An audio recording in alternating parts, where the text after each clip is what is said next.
السلام علیکم دوستو، کیا آپ نے کبھی غور کیا ہے کچھ لوگ بہت زیادہ خاموش کیوں ہو جاتے ہیں؟ وہ بولتے نہیں، لیکن اس کا مطلب یہ ہرگز نہیں ہے کہ ان کے اندر کچھ چل نہیں رہا۔ نفسیات کہتی ہے خاموش انسان اکثر سب سے زیادہ سوچنے والا انسان ہوتا ہے۔ وہ بولنے سے پہلے سوچتا ہے اور سوچتے سوچتے تھک جاتا ہے، اس لیے خاموش ہو جاتا ہے۔ جب انسان چپ ہوتا ہے تو اس کے دماغ میں 3 چیزیں ایک ساتھ چل رہی ہوتی ہیں۔ وہ اپنے الفاظ کو تول رہا ہوتا ہے۔ سائیکالوجی کے مطابق خاموش انسان وہ ہوتا ہے جو جانتا ہے کہ ہر بات کہنا ضروری نہیں۔ وہ ڈرتا نہیں، بس جانتا ہے کہ غلط لفظ غلط وقت پر رشتوں کو توڑ دیتے ہیں، اس لیے وہ چپ رہ کر اپنے الفاظ کو قید کر لیتا ہے۔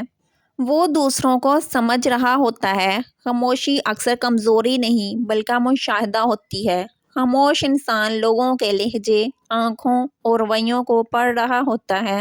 وہ سن رہا ہوتا ہے، محسوس کر رہا ہوتا ہے کہ کون سچا ہے اور کون صرف اداکاری کر رہا ہے۔ سائیکالوجی کہتی ہے خاموش لوگ ایموشنل انٹیلیجنس میں بہت آگے ہوتے ہیں۔ وہ اندر سے ٹوٹا ہوا بھی ہو سکتا ہے۔ ہر خاموشی سکون نہیں ہوتی، کبھی کبھی خاموشی ان کے لفظوں کی خبر ہوتی ہے جو کسی نے کبھی سنے ہی نہیں۔ وہ سوچ رہا ہوتا ہے بول کر بھی کیا فائدہ، کسی کو سمجھ ہی نہیں آتا، اسی لیے وہ چپ ہو جاتا ہے۔ ایک خطرناک حقیقت نفسیات کے مطابق جو انسان بہت زیادہ چپ رہنے لگے وہ اکثر 2 مرحلوں میں ہوتا ہے۔ یا تو وہ خود کو بہت زیادہ مضبوط بنا رہا ہوتا ہے یا اندر ہی اندر خود سے لڑ رہا ہوتا ہے، اور یہ فرق اکثر کسی کو نظر نہیں آتا۔